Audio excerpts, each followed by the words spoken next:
On October 30th, USDA announced the first reported case of H5N1 in a pig in an Oregon backyard farm with a mix of poultry and livestock. The Oregon Department of Agriculture announced on Friday, October 25th, that poultry on this farm represented the first H5N1 detection in Crook County, Oregon.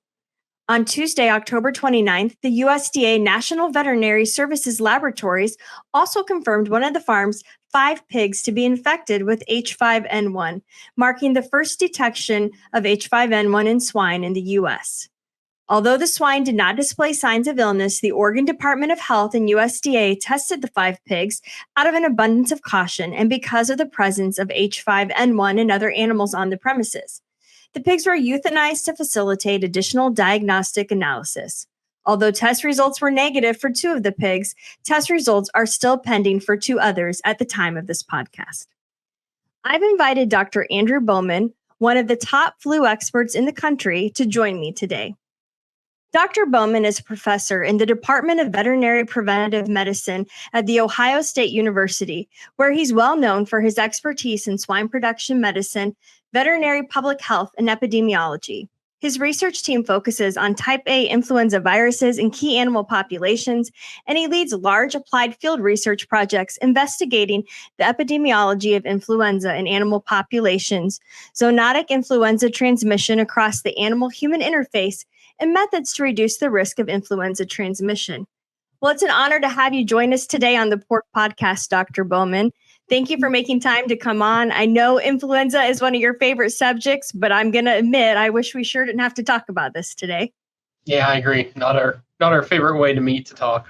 No. Well, one of the most important messages that I've shared with people since I heard the news is that properly cooked pork is safe to eat. And there is no concern about the safety of the nation's pork supply as a result of this finding, USDA reported yesterday.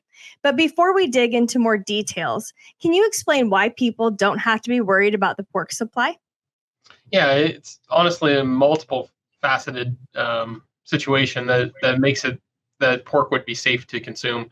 One is this is a small backyard holding. Appears as though we've caught the infection quite early, hasn't spread elsewhere, and so the steps that have already been taken contain the virus there. Those animals were not intended to enter the food supply anyway, and so the quote unquote stamping it out approach certainly would have contained it to that one site. The rest of the pork supply is not at risk. Add to that, the influenza is an envelope virus. We would not expect it to be hardy, and so properly cooked meat and the typical handling processes that we would have for meat, on the rare occasion that influenza might be somewhere in the food supply, we should have plenty of other steps in place that would inactivate virus. So I have no concerns about the pork supply. Still eating pork. It will be on my plate tonight for dinner. So really no issues with the safety of pork today. I had a good pork tenderloin for supper last night myself, so I understand. But I do understand that people can get a little bit scared. There's a lot of mistruth and lack of information out there. So it's important that we all do our part to spread truth to people. According to the USDA report, the pigs at the Oregon site were not showing any clinical signs of influenza. So can you tell us why were they tested, and are you able to walk us through what took place the end of last week? Yeah, I mean, I can try to piece together what I've heard and make the logical steps of what would have happened. What we know is that we had birds and pigs on one site, which I think we in the swine industry would say is probably not a great biosecurity practice, but nonetheless we had that situation. We had avian influenza infected birds, and as the animal health officials were dealing with that situation, realized we had pigs on the site, and out of an abundance of caution, knowing that pigs are susceptible to all different strains of influenza, and we typically talk about pigs being the mixing vessel for influenza strains, with the idea that they can become infected with their own lineages, avian lineage, human lineage, and within that, the viruses are able to mix and mash, and we could get a new viral strain to emerge. And so, out of abundance of caution, the state animal health officials took some samples and as you reported, right, found a positive and continued on from there. So it was good veterinary investigation that I would expect any veterinarian to do, recognizing that, hey, we've got a susceptible species right here in the middle of this avian outbreak, and let's take a look. And then from there, right, a positive sample that says we better look a little further and really get ahead of this before it turns into a bigger problem. So to me, it shows the system worked. I think that's the way we would expect that to be handled when you're finding that, especially a multi-species premises like they found in this situation. Michael Osterholm, director of the University of Minnesota Center for Infectious Disease Research and Policy, said it's not yet known if the pig was truly infected or if the nasal passages have been contaminated by environmental exposure. Now, I realize between the time this airs, more information might be found, but it brought up some questions in my mind. How long does it take to find out if the pig was truly infected? How long do you think that gap will be until we know more? And then what is the difference between contamination and systemic infection? Yeah, so right, this is a great discussion. In fact, I just had it with the vet students today here around the idea of, right, we know the pig's natural behavior is to root, and then especially in this case in a backyard holding, we would expect plenty of opportunities for the pigs to have exposure to the virus that was in birds, whether the domestic birds or potentially wild birds coming into the premises as well.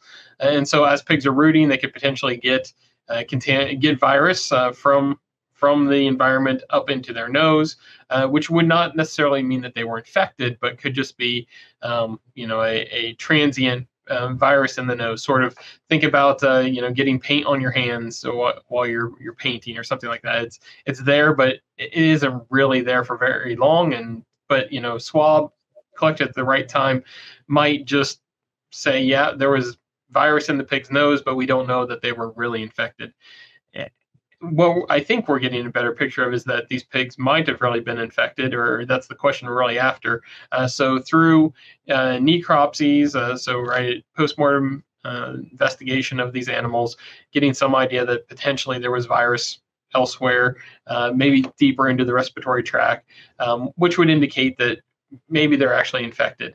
It's also an issue of, are we getting live viable virus out of these animal samples, or is it just a PCR detection, or sequence where we're getting the nucleic acid, the viral RNA that might be there, even though the virus is inactive and couldn't infect anything. So I think those were all kind of things that Dr. Osterholm was trying to point at, was we need to really make certain that we know that these pigs are truly infected and not just covered in virus from the setting that they were in. That was a good point. I've heard some conflicting stories about H5N1 in particular. One researcher said earlier scientific work suggested H5N1 doesn't easily infect pigs. But I've also heard other scientists say that, influenza is constantly reassorting and adapting and changing, especially in swine. So that led me to believe that it wouldn't be such a stretch to see H5N1 get into the swine herd at some point. So I guess, were you surprised by the announcement, and why or why not? Yeah, I don't think I was necessarily surprised. And I think what we have to understand is that H5N1, is a big grouping of viruses, and we've probably lumped them all together, and that's somewhat unfair.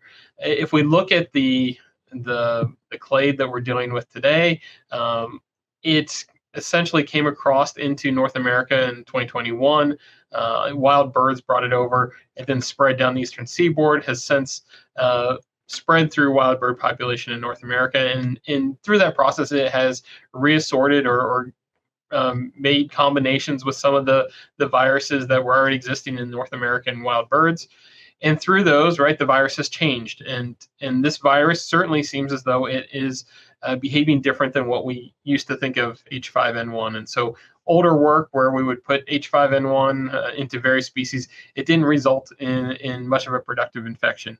I think what we're seeing now with the modern strains that we're detecting, that's a different story. And we can look across lots of species. We can look at spillovers into small mammals that we're finding, through various wildlife where there have been spillovers.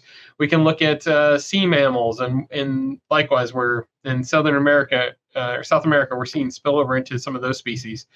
And it's a different picture than what we saw previously. And so I think some of our previous thoughts on which species H5N1 could or could not infect really was driven by an older lineage virus. Today, we've got a different player on the scene, and while it's still an H5N1, it's behaving differently. And so I think the idea that it could get into various hosts, and if we just look at the total pile of host species that have been infected within the last few years, gives us the idea that this virus is behaving much differently. And so really doesn't surprise me that it ended up in pigs. I think we all were thinking it would be a matter of time, especially knowing that pigs were a potentially susceptible host for influenza in general.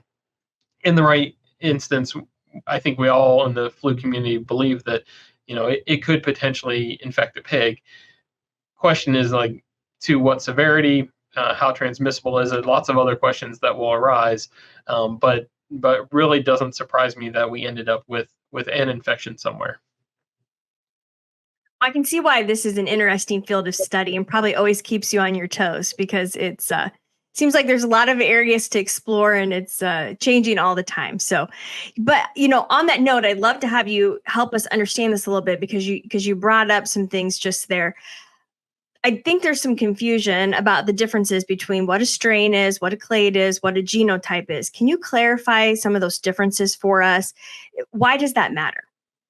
Yeah, so flu is an interesting virus for us, and kind of makes life a little difficult. And so within the influenza virus itself, there are 8 different gene segments, and those 8 gene segments can, as I kind of alluded to, can mix and match. And so, segment 1 from one virus can make its way into take the place of segment 1 in another virus. And so this would be a different genotype. So when we're talking about genotype, it's essentially the genomic constellation, which each of those gene segments does this virus have, and we tend to lump those into some overall title. So maybe kind of think about trim packages on cars, right? And so when you talk about, it's going to be this level, it's the EX or it's the XL, we know that it kind of comes with this or it comes with that, and all those sorts of things kind of come together. And so we're kind of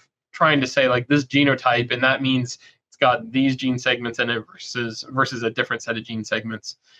When we think about clade, we're thinking about an ancestral lineage. And so, right, we mentioned the 2.3.4.4b. So that's a nomenclature that's developed for describing H5 lineages. And so that tells us the H5, which is only one of the 8 segments. It's telling us which clade that hemagglutinin, the H, belongs to. And just a big way that we kind of lump it all together. Strains within the flu world, that gets a little difficult. Sometimes we're referencing we'll say a strain name, which means the particular virus. Realize that because we can switch out all these different internal gene segments, essentially every infection is potentially a little bit different. We tend to lump a strain together, though, saying they're all very similar. So if we're thinking about, in this case, the strain that we've picked up, in fact, the genotype in this is different than the genotype we've seen in dairy animals. And so the outbreak in dairy cattle, this is not the same genotype. This is not the same strain. Right? This is a completely separate spillover from wild birds into poultry, and then apparently on into pigs. And so not a connection, but we can definitely tell that based on the genotype. The pairing of 8 different segments we have in there are different than what we have in dairy cattle. So very confident this is not related to the dairy cattle thing. This is this is spillover from wild birds. And so as we look at the different groupings, right, it kind of depends on, are we looking at the entire virus, where we might talk about genotype? If we're really talking about this specific virus, we might say strain. If we're talking about the lineage or the ancestry of a particular piece of that, we might say clade. And so, but for us, the hemagglutinin, the H is a big one. And so, right, we'll drop into that big clade. In some cases, those don't change very much, but in viruses moving through wild birds, we see quite a bit of reassortment, and so we're always trying to figure out the genotype of which particular one we're talking about. Interesting. Thank you for clarifying that. I know you talk about that a lot with your students, and so it's helpful to just sometimes have that all lined out. There's a lot of crazy headlines. I started checking out headlines to just see what everybody's reporting, and one mainstream publication has a caption that is kind of alarmist, saying people who get infected with H5N1 bird flu, such as dairy farm workers, could be co-infected with seasonal flu, setting the stage for dangerous viral mixing known as reassortment. Are you concerned about the way that mainstream media is maybe explaining some of the science? Do you think this caption is right on? I guess when you read that, what are some of your responses? What are some of your thoughts to that? Yeah, so lots of things to unpack in there, right? Reassortment is real, and reassortment is concerning, right? As I think about the way flu viruses change, there are two major ones. One is ongoing point source mutations and where it drifts a little bit. And so this is kind of us with human seasonal vaccine, right? So why do I have to get a new human seasonal vaccine every year? Because the virus continues to change, right? Every time it replicates, it's going to accumulate some mutations, and over time it drifts. And so that I can kind of wrap my head around and deal with a vaccine, and how do I get a vaccine in place? When I think about the idea of reassortment, where a totally new virus could emerge from 2 or 3 or 4 viruses all coming together, right? Their internal genes or external, the genes reassorting, so coming into a new combination and coming out of that, I can't predict that. And so that is concerning. Is that going to happen in a human population? I don't know. Is it going to happen in another host population? Potentially. So anytime we're bringing multiple viral strains together, reassortment is a concern. I don't know that this situation necessarily is where I think that is what has happened. This appears to be a single introduction into a multiple host species site where it has spread between multiple host species. It doesn't sound like we had any endemic influenza there where reassortment has occurred. So that would be the concern. But every time we have influenza moving between species and potentially into a host species where there is endemic flu, that would be the concern. So, repeated exposures to humans, would there be a reassortment potential? Potentially. Same as if we had repeated exposures into pigs where there was endemic flu, or if we had repeated exposures into dogs where there's endemic flu. There are lots of options where reassortment could potentially happen, but I don't know that this is exactly it. But it is the warning to the industry that, hey, we really need to be aware that getting novel strains into the pig population is potentially bad. And I think right across the swine industry, we deal with influenza pretty routinely, and so we're pretty well versed in flu. But right, this adds a whole other character to the scene that we really don't want in and reassorting with the flu viruses we already have. I guess what are some of the things that pork producers should be doing to prevent a new strain from getting into their herd? I mean, I do think these are things, as to your point, we're always working on, we're always paying attention to in the pork industry when it comes to influenza. But I guess maybe reiterate some of those things, share some tips for producers right now in light of this finding in Oregon. Yeah, so I think if we're really thinking about these H5 potential introductions, we've really got to be thinking about other animals that might have influenza. So in this case, wild birds. I think we've got to think about other potentially infected animals, so the outbreak in dairy certainly is something we need to think about. And so I know we preach biosecurity. I know we talk about that stuff, but this is this is big time. There is a lot of influenza on the landscape, and so we really need to think about what are those connection points to other places where there might be influenza. And so if we're thinking wild birds, bird netting, we're not using surface water, we're not those sorts of things. We're trying to keep any birds out of and rodents out of feed. Any of those potential sources where influenza might creep in, we need to be really careful. The other thing to consider, right, is we already mentioned the idea that human seasonal is a thing for us. Most of the influenza diversity that we have in pigs today came out of people, right? People bringing influenza into pig barns when they're infected. And as we head into flu season in humans, we really need to think about that as well. And so, policies to keep folks with influenza-like illness home, not the time to come into the pig barn. Get your seasonal flu vaccine certainly is a good thing to help decrease the potential that we might bring flu into pig barns. And right, we've got to look at all of those other connection points. So feed trucks, service folks, anything else that might be bringing flu into the barn. Really need to button those down. And I know we preach biosecurity left and right, but realize it's one lapse might allow it in, and right, really bad things could happen. It's easy to think about, at least for me too. It's easy for me to think about the biosecurity when it comes to the barn and, keeping rodents out, doing the bird proofing, those types of things. I'm like, yep, that makes sense in light of this. But I thought you brought up a really good reminder to us that workers can be some of the biggest, sources to transmit virus. And we need to make sure as workers in barns that we're not going in if we're not feeling well. And I think that's probably hard because in a time where labor's tight, I just know it's hard. It's hard even for us here, right? We want to try to send the kid in until we know they're on their deathbed, or we want to try to go into the office ourselves. We've got to remember to stay home if we're not feeling well. And I don't know why that's so hard for us to do.